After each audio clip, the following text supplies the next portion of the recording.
Hi, I'm Julie Ross. And I'm Gregory Abbey.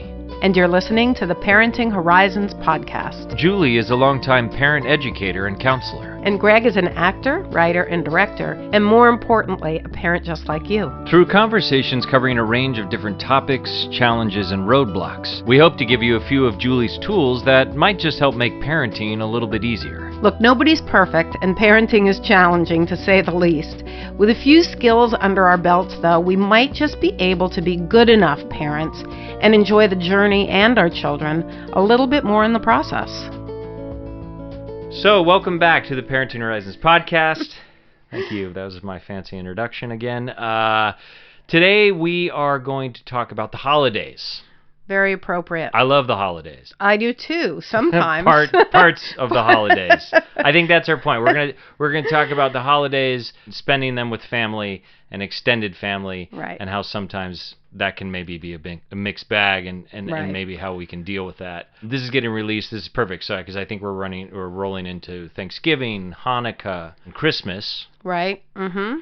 So obviously it's not just holidays with your immediate family, but obviously a lot of people travel, spend time on the holidays. I think maybe part of the difficult part of this is everyone has usually an expectation that it's going to be great, that it's going to be fun, and there's going to be presents, and maybe you're off from work and you're traveling. And I mean, I think this is even true of like vacations. I'm thinking of, I can remember years ago we went on a Disney cruise. We've been on a couple, and with my family, and I've always noticed by like day 6, you start to see suddenly people are like yelling at each other in the hallways. Classic. There's like a huge fight at dinner between a couple. Kids are like melting down, and I think because sometimes, and the holidays can be like that, you go in with these grand expectations about how great it might be, and I think it's hard to live up to that. Yeah, and I think of it like I call it the Norman Rockwell effect. You know, Norman Rockwell painted all of these pictures. Perfect family. Everybody's sitting around. The light's very warm. People are smiling and interacting. And I think he did us a great disservice. I understand from people who are artists that his life was really a shambles, that his family life was not like he represented it. Oh, so that was his wish. It was his wish. It was his fantasy. Right. And the problem is that I think we take those pictures, and movies too, I would say. Sure. A lot of movies portray family time as kind of the golden time. And it's not that it can't be, and you can have those moments, but it sort of is, well, again, it sort of feels like the theme of our show, that it's a mixed bag. Like, you cannot have one without the other. Of course, there's going to be good times and fun, but you can't go through this ignoring the difficulties and not maybe talking about them, right? Right. No, I would say that's absolutely true. And having the expectation that it's going to be a Norman Rockwell painting, it's just too high. Yeah, I mean, you've written... You can't meet that. No, it is too high. And that's some of the things you've written about in terms of the problems you can run into with that expectation. Why the holidays can be difficult. Unrealistic expectations, you say. Right. Heightened stress, because it seems like it's going to be great, and it is a lot of ways, but the holidays also bring a lot of stress. Family pressure. Right. And then afterwards, a bad case of the post-holiday blues. Right, exactly. Which can come off of, if you had some expectations that you didn't meet, it's kind of a letdown, or can be a letdown. Right. Or if, let's say, all of your expectations were met. Let's say it was a brilliant, glorious family holiday. Well, then coming off of that can also make you feel kind of blue. It's like, oh, it's over. Right. Oh, dear. And going back to the real world, real life. Exactly. Right. Exactly. Yeah, and I think, you know, all of those speak to expectations in some way. And I really recommend to parents that they, especially when the kids are old enough to engage around this kind of stuff, to kind of talk through what reality might look like when you're at on a holiday. And we have, we're going to release this, as you said, right before Thanksgiving. So we have holidays that are not gift exchange holidays, and then we have holidays that are gift exchange holidays. And there's complexities that occur, I think, in the gift exchange holidays that don't exist in the just family time holidays. Yeah, so why don't we start with like a holiday like Thanksgiving, whether you're staying at Great. home. So let's say we're coming into it. So what it usually means is that everyone has some time off, right? We're going to get a break. Kids aren't in school. Parents probably have a couple days from work, so you're going to have this kind of extended vacation. Probably going to either have it with your family, with extended family, you're going to go somewhere. I mean, I think although we've had discussions in the past, we don't always do it, and a lot of times you just roll into it without any conversation. What would you say is a helpful thing to do for a family if you're coming into that time, if you're coming into a vacation, a holiday? Well, I'm a big believer in both unpacking after a holiday, not literally unpacking, but like unpacking like what happened, and talking before a holiday or a vacation about what everybody's looking forward to. Even asking everybody, what is the thing you're looking forward to the most, and what is the thing you're looking forward to the least? So, for example, one of the problems that came up in my own family when my husband and I and the kids would go visit is I came from a family of extroverts, and my husband and my son are introverts. So they went into that dreading the kind of chaos, and my family also traditionally very loud, boisterous, and not to mention there was a dysfunctional component to it as well. Right. That was difficult for all of us. So here come two introverts into this large, and the family is large, boisterous, on the go, extroverted family, and they really felt that. So in unpacking it beforehand, in talking about like what are you worried about, right, they were able to, my son and my husband were able to kind of express that they were concerned that they couldn't get enough alone time. Sure.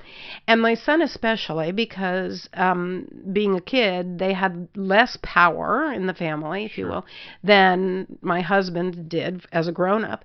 And so they felt very pressured. My son felt very pressured by the family to talk, to be present, to do these things that they didn't feel comfortable with, because otherwise there was a lot of judgment around it, a lot of criticism around it. Right. So we ultimately devised a strategy, and I can disclose this publicly because my extended family is basically all gone in terms of older generation. We developed a strategy where if my son needed to take a break, they would disclose that to their dad. I forget, they had some sort of code signal. And my husband would say, hey, we're going to go out for a little walk. And then they'd just leave. And a walk was acceptable in the family. It didn't seem to be judged as much as like going to your room. I also think the point is that if you don't have that conversation, they don't have any coping strategies, and then the resentment builds. I mean, as you were talking, I was thinking, when I'm thinking of these explosions I've seen on, trips with families falling apart, I think a lot of times that's about resentments that get built up because you haven't had a conversation about expectations. And you'll even say to sit down. I mean, you've talked about this, like before the holiday, if you're a family 4, 5, 3, whatever it is, that each person has an opportunity to say, you've said, like, ask some questions, what is this holiday about? So you can actually have a discussion about, which I think is an interesting conversation, whether it's Hanukkah or Thanksgiving, what are we celebrating? But more is, what is your goal for the holiday season is a question. And even more generally, like you said, what are you looking forward to? Because then you have a really real understanding, going in. My own example is that my wife and I have been together for many years, but it wasn't till very far into our relationship that she sort of confessed that the holidays were stressful for her. I think especially Christmas. Like, it's not that she didn't enjoy it, but it created a lot of stress for her. And I kind of went into it always like, this is so great, it's so exciting. And she's like, yeah, it's a lot of work for me. Yeah. And there were years where I didn't really understand that, which led probably to, I'm sure it did, to conflict. Sure. So it took a long time, but even just having the knowledge of that, like, okay, going in, she doesn't necessarily feel that way. She doesn't necessarily feel it's all like great and fun and presents and I think that's what you're saying, is that if you can get that clarity from your kids too, right? Sure, absolutely. And I think it's like what we've talked about on a previous episode, Greg, which is that one person in the family usually bears the physical load, the mental load, and the emotional load. And holidays are all three. It's often one person in the family, if it's a gift-giving holiday, who goes out and buys all the gifts or makes the decisions about buying all the gifts and what are we going to get. It's one person who is attuned to what everybody's needs are, what everybody's emotional state is, and what everybody's emotional needs are. For gift-giving holidays, maybe everybody expects a certain number of gifts to get a certain number of gifts. Well, and that's a good question to know, because that might be the answer of your kid. Yeah. I want 10 presents and this is what I want. So whatever their expectations are, going in that you can at least have a conversation about that first, right? And they don't. Right. I mean, and even my wife and I having that conversation allowed me to then go, okay, and check in and be like, can I help you? What can I do? Now I kind of understand what her needs are more during that time. So, yeah, and I think when you're talking about the travel portion of this, like kids, grown-up kids, going home to their family of origin, there's often the expectation that the family of origin will be the people who prepare the entire meal. Because we all kind of revert back to being children when we're in the presence of our parents. Right. And that can feel very burdensome for the people upon whom that job falls. And maybe they don't want to put up the Christmas tree. Maybe they don't want to cook the meal that's prepared at Thanksgiving or Hanukkah or whatever. So I think, so that discussion just can help clarify, so that, like you said before about resentments building, so that you're not even walking in with resent. I mean, I think a lot of the time you walk in feeling resentful. Right, because you feel like you're not going to get your needs met. Right, exactly. Well, and because you haven't expressed them, I think also then you start, and maybe when I'm thinking of myself, you start to sneak away to try to do the things that you need because you're worried you're not going to get them. But if you haven't expressed them, that's where, like, what are you doing? Where are you going? But if you say, hey, my goal is that I take 3 naps this week. I want to take 3 2-hour naps. Or I really want to read that book. I want one night where I just spend 5 hours and I just read my book. Yeah. It's something as simple as that, then everyone can go, or the daughter says, I really want a lot of family time. Yeah. And the other sibling might say, I want no family time. I'm sick of you guys. And then it's like a conversation of like, yes. Right? Then you have a conversation about that. Like, okay, well, you want a lot of family time. You don't. Dad wants naps. Mom's stressed out. It's so much better not to walk into it with all of that being unknown, I guess, is what you're saying. Exactly. Because especially when you prepare ahead of time that way, you can find ways to meet in the middle.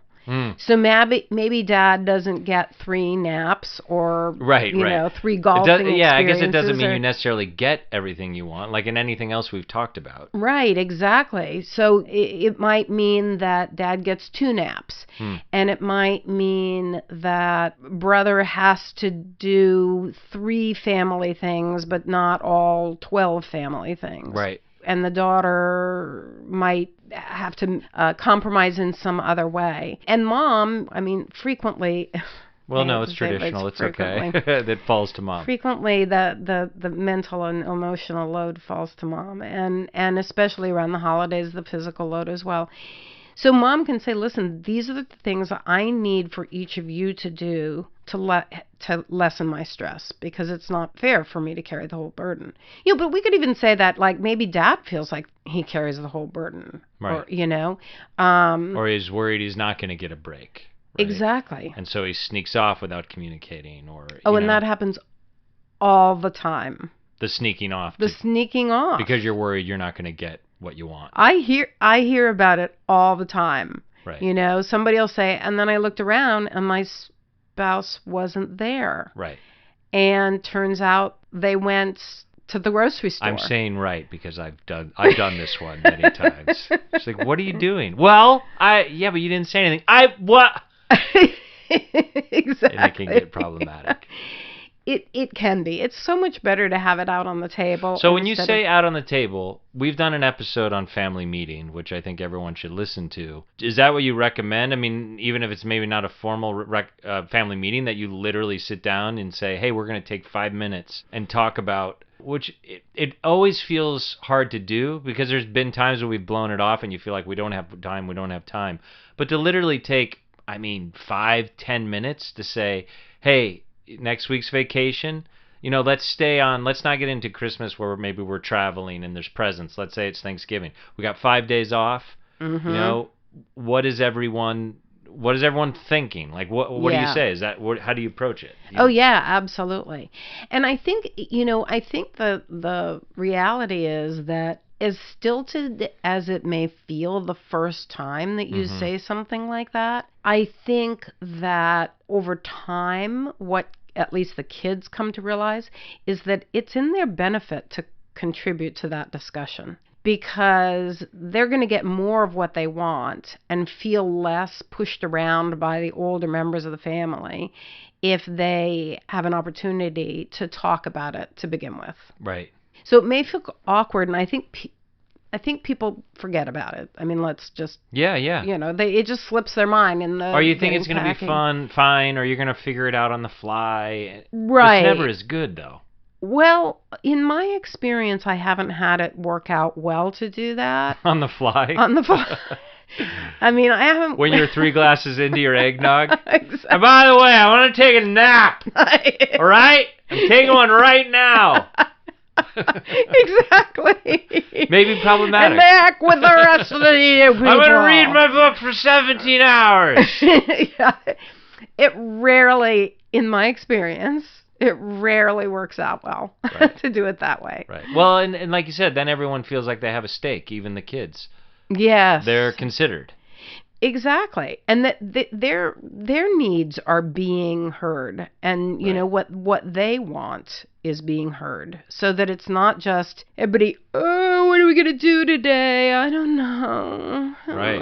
Well, that's the other thing too, is I think my wife and I discovered too that I wanted more free time and she wanted more structure. Yeah. And we had to have like and it was over years that was like, oh, this is what's kind of going on. Yeah. Intuitively, it was kind of going on, and we were both feeling resentful, and I think that's what it kind of came to was, I don't like having 3 days with nothing scheduled. That's very uncomfortable for me. Well, I don't want to be scheduled out the wazoo. Okay, what can we figure something out in the middle? And for sure. Or kids. My son's saying, I don't want to go to 5 events. I want to chill out. So I think that's what you're saying, is that if families can get that stuff out on the table before you're in the moment of it, exactly, you can sort of avoid those blow-ups. Yeah, for sure.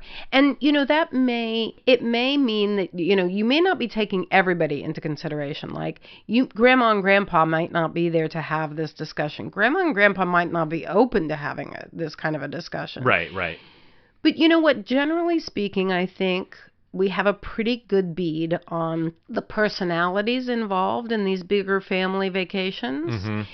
And how grandma's probably going to feel left out at some point because she doesn't hear so well. Right. Grandpa's going to be judgmental of the holes in your jeans. Mm-hmm. Exactly. So you mean so if we're moving on to, like, you're going down to spend 5 days with your in-laws, your parents, the grandparents, to have this conversation going in maybe with your kids about, hey, I know there's a lot of great things, fun things at grandma and grandpa's. Are there things that we should look out for? Are there things that are not great, are hard? Let's just have a conversation about it. I mean, is that what you're saying? Yeah. Or, and yes, I'm saying have a conversation about it. Absolutely.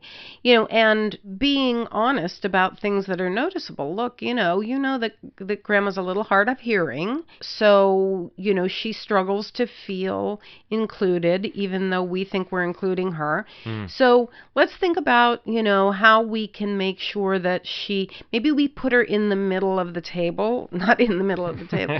We sit her on the middle of the table. We sit her in the middle of the table with the Thanksgiving turkey. Right. No, but we sit her, so that she's closer to conversation. Right. So that she doesn't feel excluded. We know that grandpa's going to feel judgmental about the jeans. I don't want you to have to dress in a way that makes you uncomfortable. And is there a kind of a compromise? Yeah, or I just know that this is kind of coming, right? Right, We're gonna have exactly. to deal with this, and maybe for the couple days we're there, we might just have to roll with it. Yeah. Is it worth? Because that's another thing you've written about is picking your battles when you go to see the family, because it's probably this balance of like, you don't want to roll over, like now we're here and so we lose all agency. Now we're at my parents' house and we have to do whatever they want because we're guests and we're visiting and it's Christmas. We got to suck it up and just go with it. Yeah. You don't want to do that, but you also don't want to go the other way. Like it's a matter of compromising, I guess. Yeah, I mean, you certainly don't want to go into a vacation or a family gathering feeling like you're going into battle. Right. So again,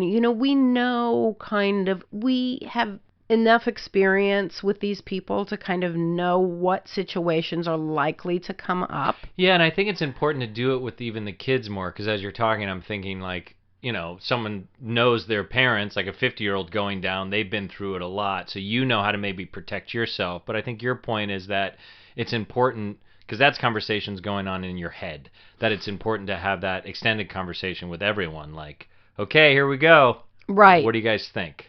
Right, exactly. It's and definitely to choose your battles. Over and over again I hear about visits to grandparents where, there's 5 huge bowls of Hershey Kisses and Fritos, Right. all over the house, and the kids are just helping themselves.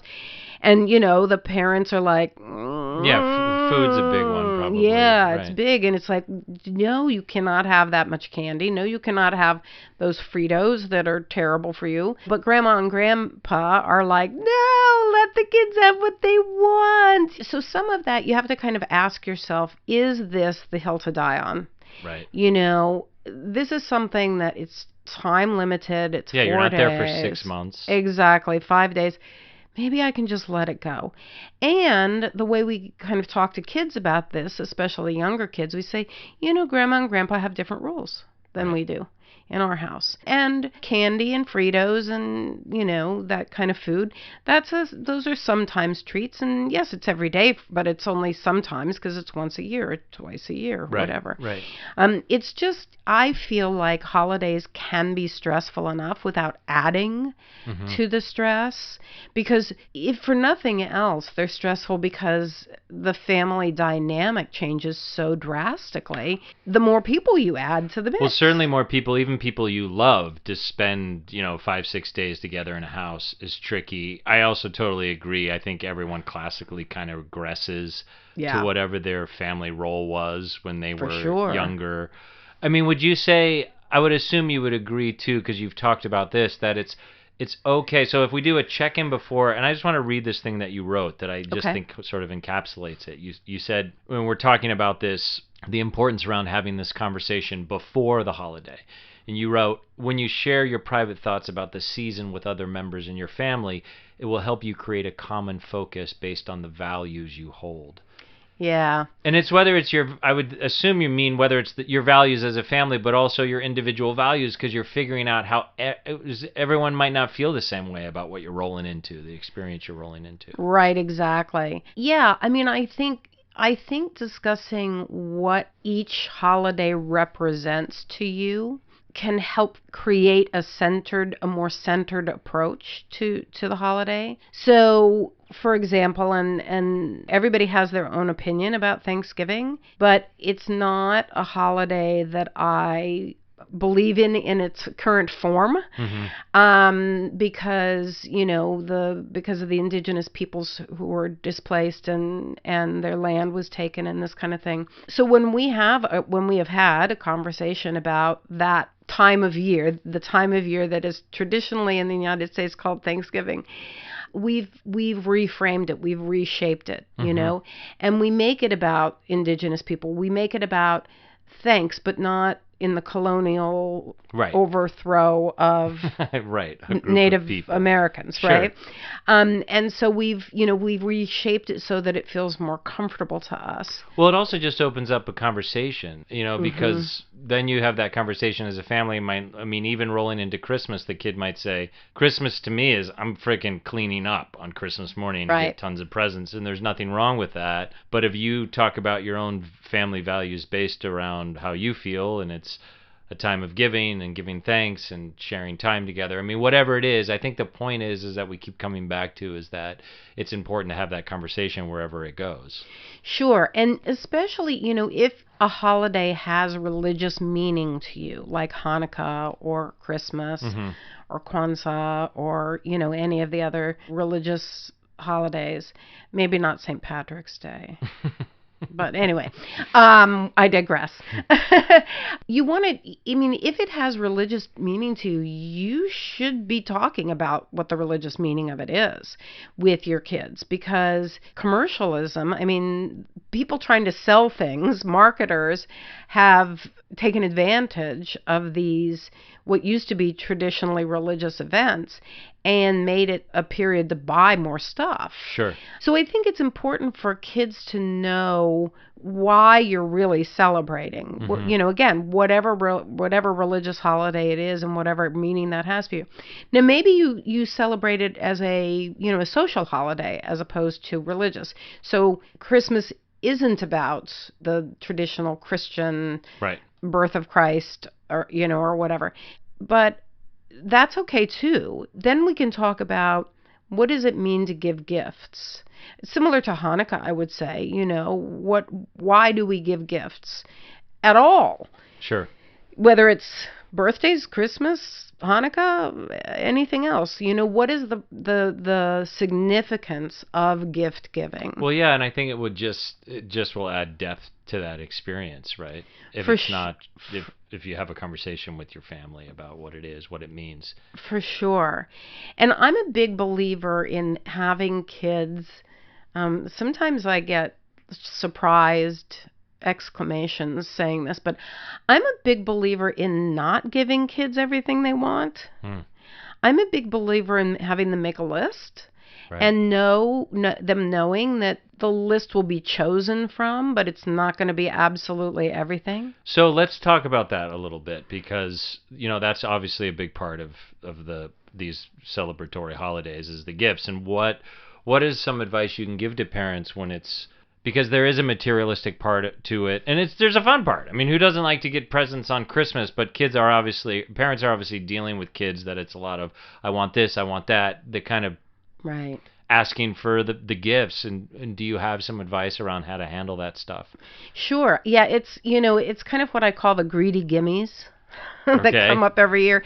Gimme, gimme, gimme, gimme, gimme. They see the latest commercial for the latest thing on TV. So, again, part of it is putting things on a list. Part of it is explaining that whomever is going to choose from that list to give to you. Part of it is helping kids learn to express gratitude. Well, that's one of the things you wrote about too, in terms of the presents. There were a couple of things you said, but in terms of that, you said develop a tradition around receiving, opening, and expressing thanks for gifts. Tell your children what you expect and how you want them to show appreciation. Is that what you mean? Yeah, that's what I mean when I'm talking about the opening of the gifts. And this really stemmed from my own learning experience as a parent myself. When my daughter was about 3 or 4, maybe 5. It was a young age. I'm trying to remember where we were living, but she was maybe 5, right? And my in-laws came to stay with us for Christmas. Already a curveball. Already a curveball. Both of my children were the only grandchildren on both sides, right? So party time at that time. So they got like way overloaded with gifts. To the point where it was ridiculous, and I had to actually, at a certain point, put my foot down and say, enough. I know you're excited to give to your grandkids, but enough. This is overwhelming to Right. everybody. But this particular holiday, everybody got up, so excited to sit by this Christmas tree and open gifts, and ooh, it's going to be fun. Well, my daughter, and I'm throwing her under the bus, and she listens to these podcasts now, but I'm sure that she will take from this how to handle it with her own child. She dug into the gifts. She would rip the paper off just enough to see what the gift was, and then she'd toss it aside and grab the next one and toss it. This is with my in-laws there. Oh boy. I wished for a hole to open up in my floor. Right. And for me to just sink into it and be just buried forever. I was so embarrassed. I was mortified about it. But you couldn't really blame her either, right? No. And I well, think initially, of course, I did because I was so judgmental about it. Of course. Right? I mean, that's what you write about that, too, with the greedy gimmies. Is like, how do you handle that moment? Mm-hmm. You don't want to shame her around that, even though you feel like, oh, my God, this is mortifying. I wanted to kill her or myself, one of the two.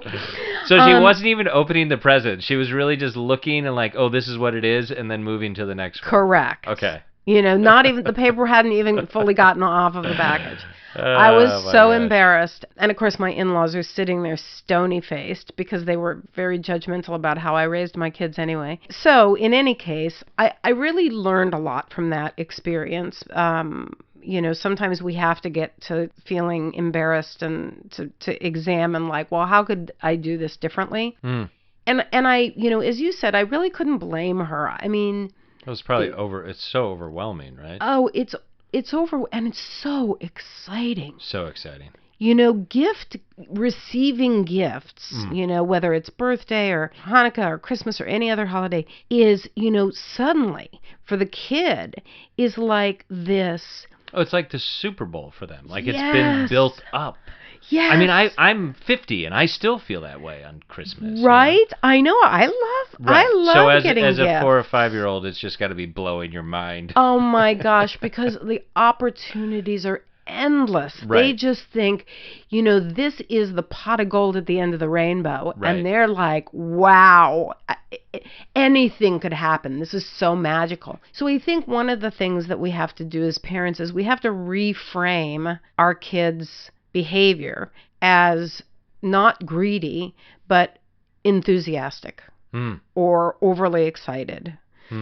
Because when we look at a child and we say, you're so greedy, it causes the exact reaction that my in-laws had, that I had to my own child's behavior. I was mortified. They were judgmental. The stress level went boom through the roof because we were framing it as, oh, she's greedy and unappreciative, as opposed to, hey, here's an excitable 5-year-old who is so, her eyes are shining with the abundance of gifts. So how do you step into that moment, though?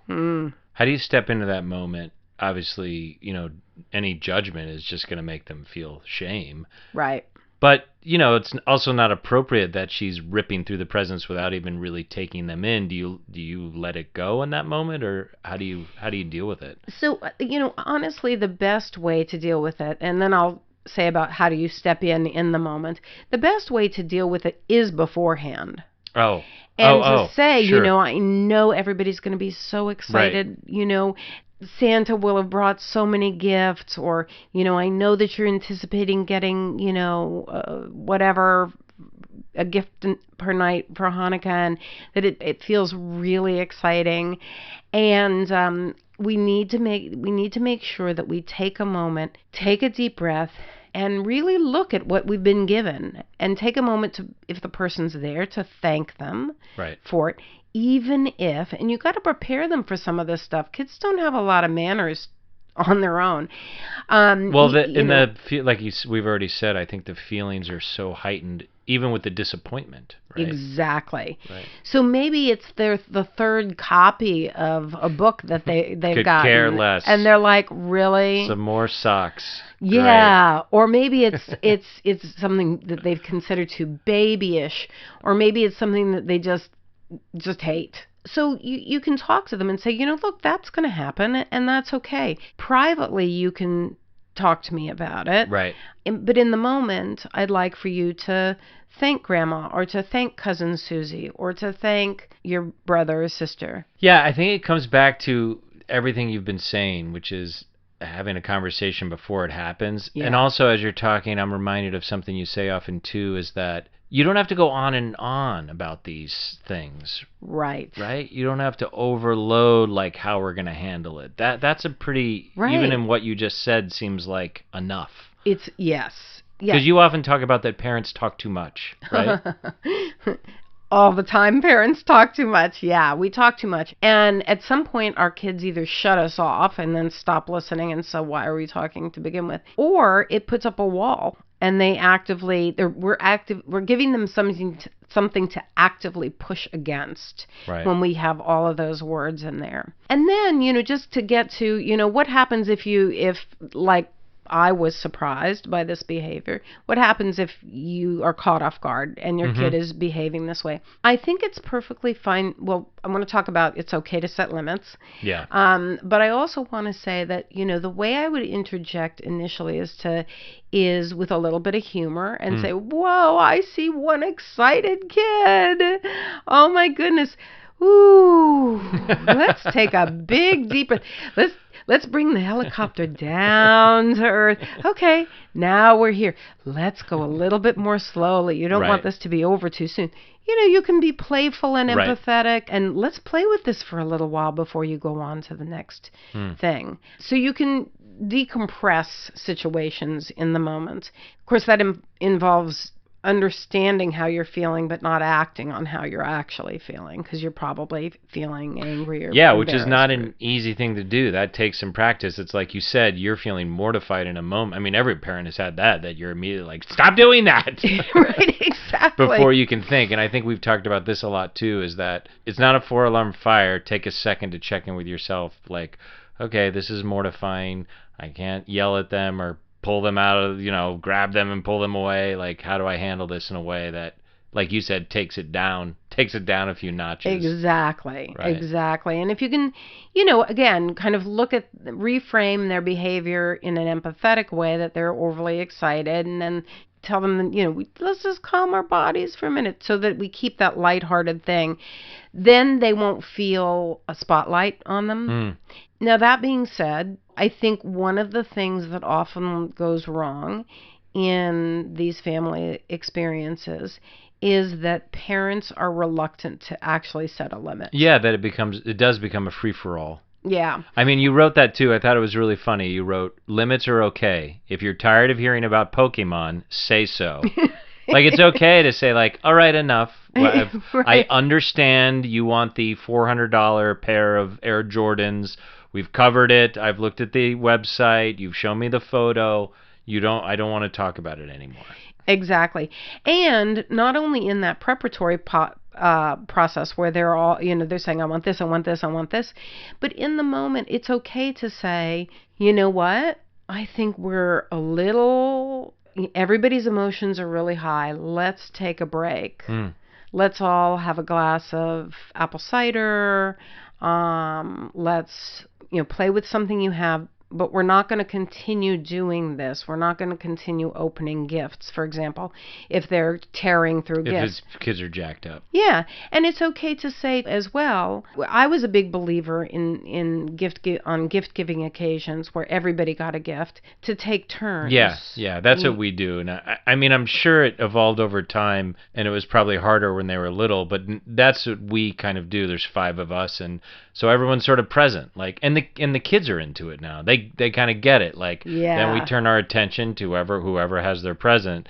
Also, so you just don't move through that experience so quickly. Exactly. And everyone feels, I mean, like I said, I still feel those feelings too, but that's the thing, like, that it is such a wonderful moment to wake up on Christmas and have those gifts, and you don't want to plow through those moments, Right, exactly. And kids don't really get that. They don't understand delayed gratification and how it can make the moment more special. So if you have a kid who's openly disagreeing with that plan, and just snatching their next gift, it's okay to say, you know what? we're going to go around, and this next time you will not take a turn. Everybody will get 2 turns, and then you'll get 1 turn.